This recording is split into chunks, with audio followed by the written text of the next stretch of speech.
Okay, I don't have a whole lot to go over today. As some of you individuals already pointed out, it just says work on worksheets, which you will have that time to utilize that as soon as we get this wrapped up. This is where we left off with yesterday. And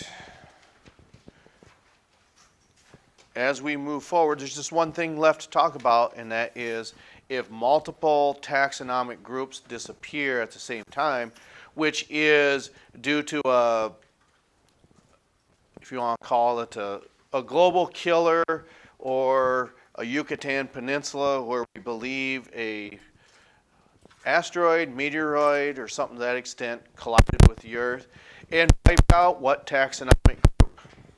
66 million years ago. It gave rise to the mammals.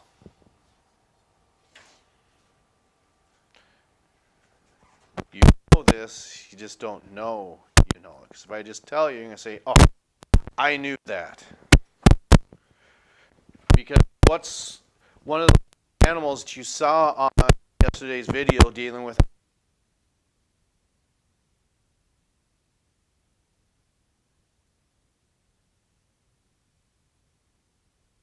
an example of what we see as extinction. When there's numbers of taxonomic, in this case, taxonomic groups could be theropods, sauropods, and that of raptors. Okay, we saw two examples of raptors yesterday. Now, you wouldn't know what those are because you weren't instructed to listen and those animals. But about eyesight, raptor were they talking about? I don't know if you remember. It started. It was an Allosaurus, a type of, along with a Utah raptor, which I'm guessing is just named after where some fossils were found. Your large Rex and okay, a very similar. Okay, so that's by this mass extinction that actually taken place. We'll get a little eyesight video because you can't think you're going to be correct. See a lot of pulled out.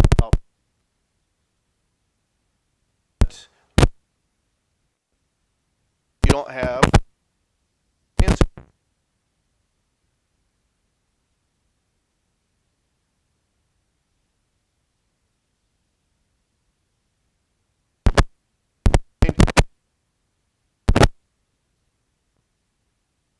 And then wrap that up tomorrow, and your preliminary evaluation is on Thursday, which questions, elections to look at. Okay, makes sense? Because as you would agree, as we go further in an advanced course, it continues to get more and more difficult. 2 looks like 16 minutes, and the main idea with these velocities, type of vision that gives them an advantage, that be. Okay? Because therefore, see things that are gauge how far they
evolution and a trait essential for survival in many mammal species today.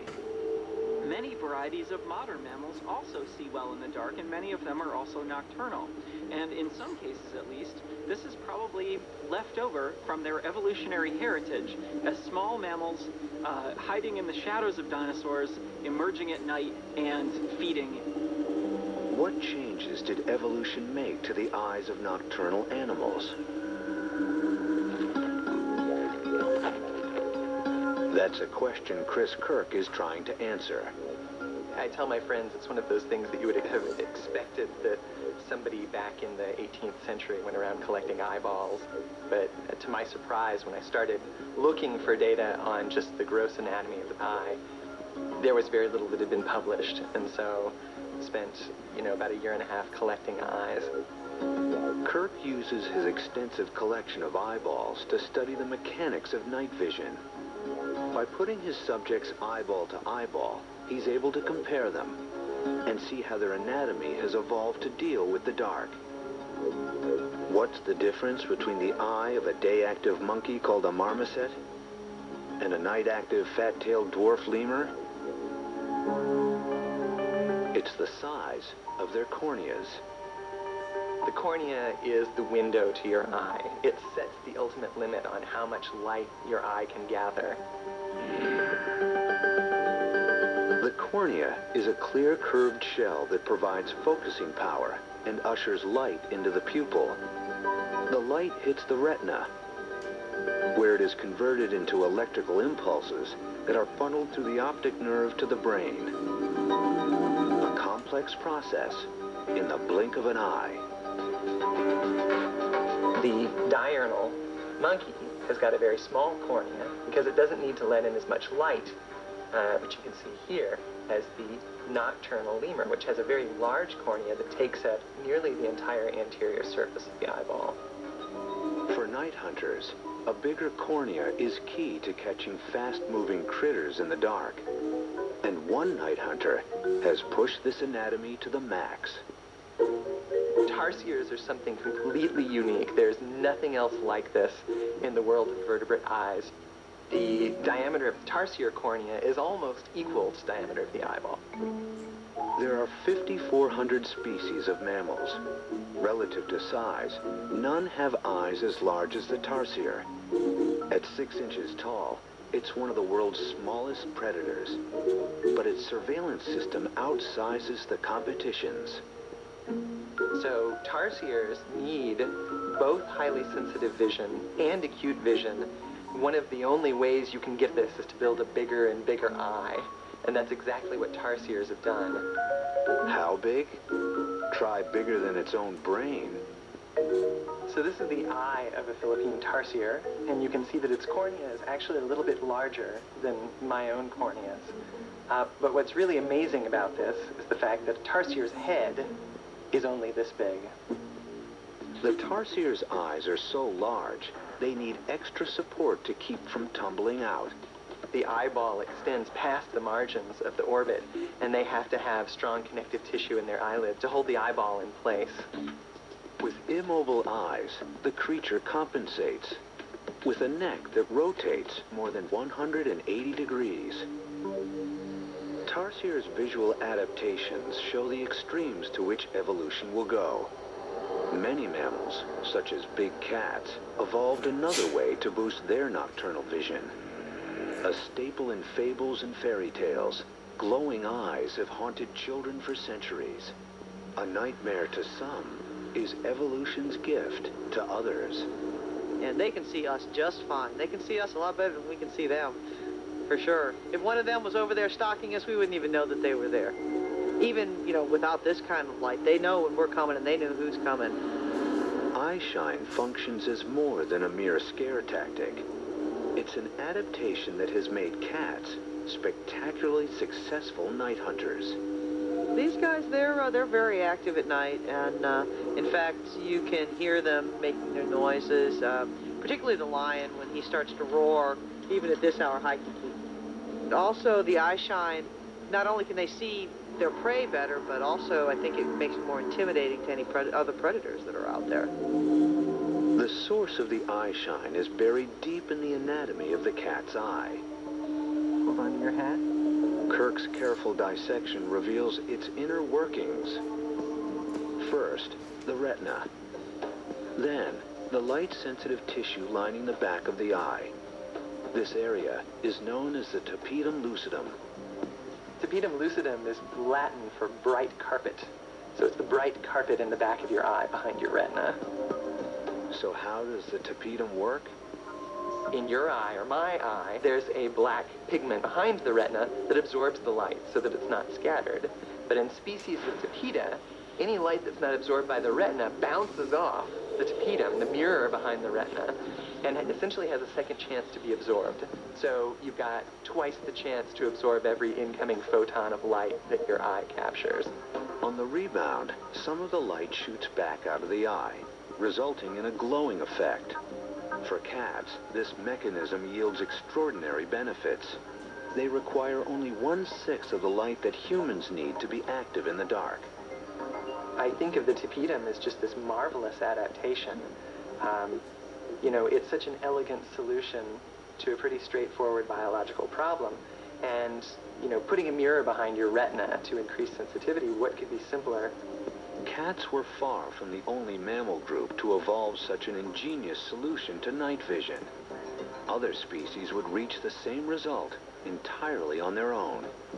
But I think really the most interesting thing about the evolution of the tapetum lucidum is that it's such a good solution to this problem of enhancing sensitivity that many, many different groups of mammals have arrived at this same solution independently. What about us? Even though we are mammals, we struggle to see clearly at night. That's because 30 million years ago, our ancestors shifted from the night to the day. When these monkey-like creatures moved to a new niche, they would evolve eyes that could see the world like never before. Okay. We'll go ahead and stop there for today. And give you a little bit of time to work on these papers or whatever it is you feel that you need to be working on. So, in eye structure, what is it that humans have this as well? Yeah, it's actually the cornea that will let light in.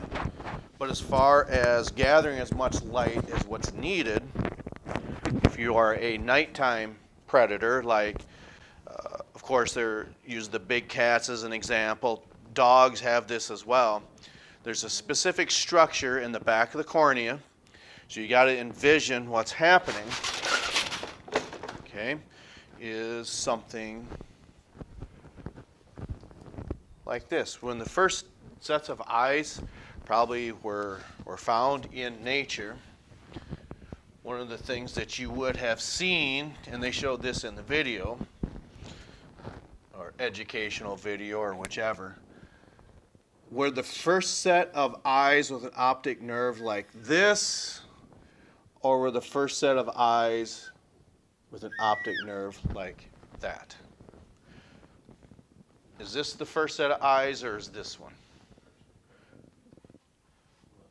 The one on the left. This is the first set of eyes that you would have noticed, because what happens is what nature had selected is, rather than just having a flat surface here, many different types of animals, including humans, okay, is that having this structure allows to let light in, which it does, but not to the extent of some of these other nighttime hunters, because what happens is as this comes in through the cornea, okay, and what is it that we have in humans' eyes? You have pupils, and what else? And the retina's in the back. The pupils open up, and we refer to that the iris. That's what gives people their various colors. So what happens in many different types of animals is when you have light come in here, it not so much, well, I suppose like this, it hits the back of this, what is it, Tupina lucidum? Yeah, tapetum lucidum. So the light comes in here, it reflects off of here, and it has a chance to be reabsorbed in this area. And that's what that's showing, okay? And no matter where it's coming in, it gets reflected off of this curved retina, okay? So the retina is what lets light in. It's the tapetum lucidum that allows you to gather even more light. And that's certainly going to be an advantage for animals who have that. Okay, so tomorrow we'll discuss the animals that actually have color vision, which is going to be an advantage. And one of the reasons that would be is, how do you know when to pick different types of vegetables or fruits? What do they do throughout the growing season? Say that again? Yeah, exactly. They're going to change colors. Okay? So they will discuss that tomorrow, but until then, that's where we'll stop for today, so we'll catch up to you next time.